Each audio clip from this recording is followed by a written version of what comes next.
Everyone is bonered up for the Ocarina of Time remake, and I mean, people are going berserk, and I admit, I am too, honestly. Is it going to be a one-to-one remake or a complete reimagining? Is Impa going to be caked up? What about Link? Open world? Closed world? What will the season pass look like? Will Epona have horse armor? Will it be pay to win? Is the inevitable Switch 2 bundle going to be cool? Will Shigeru Miyamoto ever respond to my emails? Well, let me assure you, all these questions are bullshit. All of us real Zelda fans are asking the real question. Will there be a Majora's Mask remake as well? And all of us real Zelda fans know the real answer to that. Holy fuck, I hope not. I'm cutting right to the chase on this one. I don't want a Majora's Mask remake. The 3DS remake was enough. This game doesn't need a remake. And I have a feeling if the Ocarina remake was going to be a one-to-one remake, they might have announced them together. If they were insanely cool, they'd blast out the Ocarina remake and then immediately announce the Majora remake. But I just have a weird feeling that it's simply not gonna happen. And you know what? I think for this one, it'd be better off not getting a remake. And that's a hard stance for me to take and a hard reality to face. I want to be wrong. I fucking love Majora's Mask. I've played through it dozens of times, and when the Ocarina remake was announced, I instantly asked that question, where Majora? With increased quality of life, less friction, we all know Majora has the most turnoff for any Zelda fan, and there are good reasons for that. And I agree. It's like, honestly, it's hard to grasp, and it's just kinda a little too weird at times. It's a clunky game. Man, switching out the masks is so fucking annoying. Like, just switching to another mask, it's such a laborious process. And I get it too, the setting, right? You know how places like China and Russia had those knockoff Disney amusement parks with those really like cursed Mickey Mouse statues and shit? That's what Majora's Mask kind of feels like. It feels like an unauthorized copy, like a bad ROM hack. Like I got it from a flea market in Tijuana. I popped it into my N64, and now my console is floating in front of the TV and talking to me in Welsh. And for some, even just the tone of it was a confusing whiplash. The mask collection being barely required to beat the game, and obtuse. The single use that most of the masks have. You're given this amazing playground to play around in, and almost none of the masks do anything. The fact you originally needed that funky expansion pack you jammed into your N64 like an extended mag. But see, those are all the reasons I and other fans of Majora's Mask like it so much. That design is intentional. Sure, like Ocarina had its dark moments. But in Majora's Mask, every NPC we meet is either in love with someone who's dead or like probably dead themselves. Everything is terrifying and uncanny. Like, you've seen all these people and things before, but something is off. Something ain't right. The setting is wrong. But you also feel like you've been here before, and then you look up, and there's that goddamn time limit. Some people I know won't even try it because of the time limit. But what a legend. What a revolutionary idea. This game was a roguelike, and we didn't even know it. It was so weirdly experimental and was conceptually pushed right to the edge. Any more experimentation or wacky game design choices, and this thing would have opened a portal and put us in another timeline, like the Large Hadron Collider did. So while I was laying in my imaginary bed and spiraling out over the announcement made by a Japanese company from 1880 and what the world thought about Majora's Mask, I realized that a remake of Majora's Mask already existed, and I never played it. But I just told you I'm the world's biggest Majora's Mask fan. How did I not play this thing on launch? The fuck is wrong with me? I don't know. Lots of stuff. It's none of your fucking business. I had no idea who I was when the Majora Mask remake came out. And to be honest, I was struggling a lot becoming an adult, and I was overcommitted to a job that almost literally killed me. But you don't get paid enough to worry about that.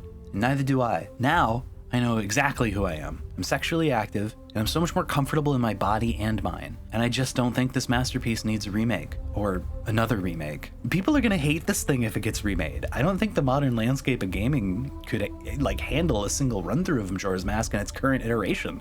And I don't think that modern game developing sensibilities could, quote, fix this thing either. It doesn't need to be fixed, god damn it. This game is already perfect, and the 3DS remake made it even better. There's nowhere to go from here.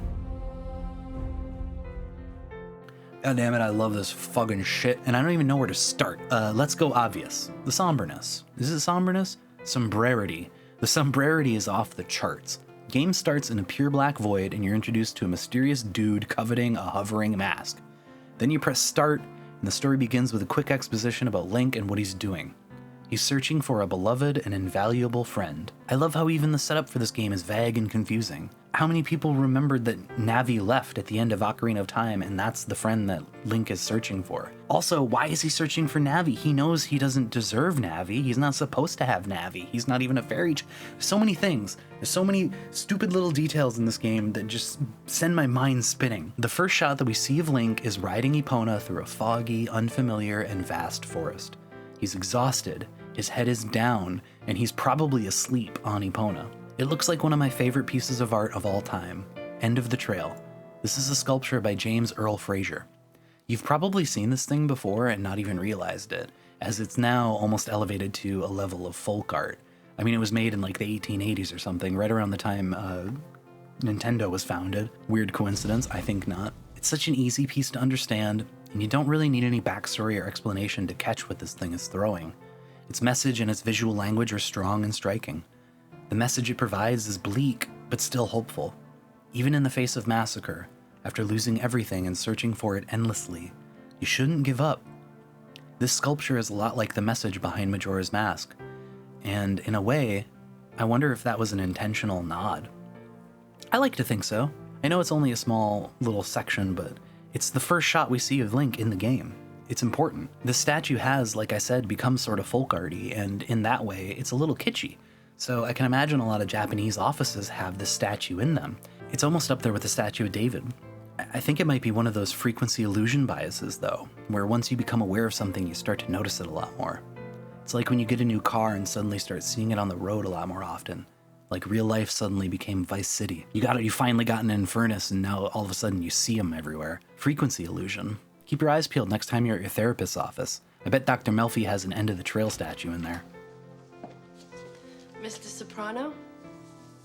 Yeah. And it's not unprecedented for Legend of Zelda to be inspired by sculptures. It's a well-known fact that a lot of Breath of the Wild's design was influenced by ancient Jomon sculpture, and you can see those influences bright as day. Here in Majora's Mask, everything is a little more subtle, and when it's not subtle, it's fucking confusing.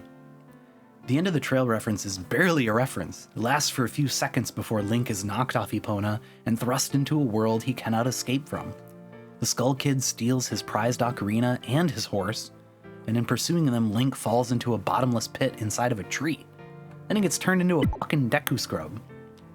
So right from the beginning, unlike any other Zelda before, you don't even get to really play as Link for the first part of the game. Now you're a plant. And then you meet Satan. Or maybe God? They collect masks in this universe. Good luck. Like, what a massive fuck you to anybody who played Ocarina of Time and loved it. You don't even get to play as Link from the beginning. It's crazy. I know so many people that hated that. But this is why I love Majora's Mask. It's the most you figure it out Zelda in the franchise. And not just to solve the puzzles and beat the game, but the message of the whole thing.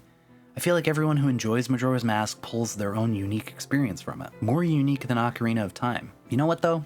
That might be my own frequency illusion unfolding right in front of my stupid face. It's my favorite Zelda, so of course I pull more details and feelings from what other people say about it. It matters more to me. But what I mean is that when I see people talk about Ocarina of Time, they talk about how much it influenced their life, or how much they enjoyed playing it with their family, or the things that happened to them around them because of Ocarina of Time. Whereas when people talk about Majora's Mask, they talk about how off-putting it was, how cool the story is, how interesting the tones of the game are. You don't really hear people say that about Ocarina of Time. So it means more to everyone who enjoys it because it really goes into that dreamlike quality of storytelling. And think about dreams. Nobody cares about what you dream about. Dreams really only matter to yourself. It's highly interpretive and unscrupulous in its storytelling. It just goes where it wants to go, and it does what it needs to do. Almost every shape and form of grief and loss we can experience as humans are addressed or handled through its many quests. And some of the saddest shapes aren't even required to, quote, finish the game. You can beat the game simply by completing the 4 dungeons and climbing up to the moon and beating the final boss. It's not easy, but you can do it. Like Breath of the Wild, you really don't and are barely encouraged to have to complete most of the game before attempting the final boss. This game really is just like a dream. You get out of it what you want to get out of it. And I say it all the time, but it's my favorite type of media, too. It's the type of media that doesn't assume you're an idiot. It assumes that you'll be able to figure out what it's going for. It knows you can figure it out, and it knows that you'll fill in the gaps. It's like a good monster movie where you never see the monster, Or even in Dark Souls, where lore and location is dropped through item descriptions. The monster in your head is so much scarier, and the distant land is much more foreign in your imagination. We all underestimate our own imagination and intelligence, and it collectively makes our imagination and storytelling worse. You have no idea what you're capable of until you try it, and the unknown unknowns are impossible to know. Majora's Mask goes crazy style on the rocks left unturned and the unrequited conclusions. Most gamers don't really play games for that type of experience. Gamers want a solid start, a growth of power, and a resolute ending. Gamers, on average, are much more like an average movie watcher or book reader. The average person doesn't want to read Naked Lunch, they want to read Dungeon Crawler Carl. The average person doesn't want to watch Beau is Afraid, they want to watch less questions are better, less journey and more conclusion. And there's nothing wrong with those types of stories, it's just that the average person is simply not okay with things just happening, or things just ending. The average person is terrified of the way things really are, the way life really is, confusing and pointless, rapid, and often unpunctuated. Stories and games are supposed to provide a relief from real life, not add to its confusion. Stories and games are supposed to be tied up in a pretty bow and provide closure, not ghost you and leave you unread. But that's why I love Majora's Mask so much, because it tickles that futility. It has so many questions unanswered and so many realities you have to face, and it never winks.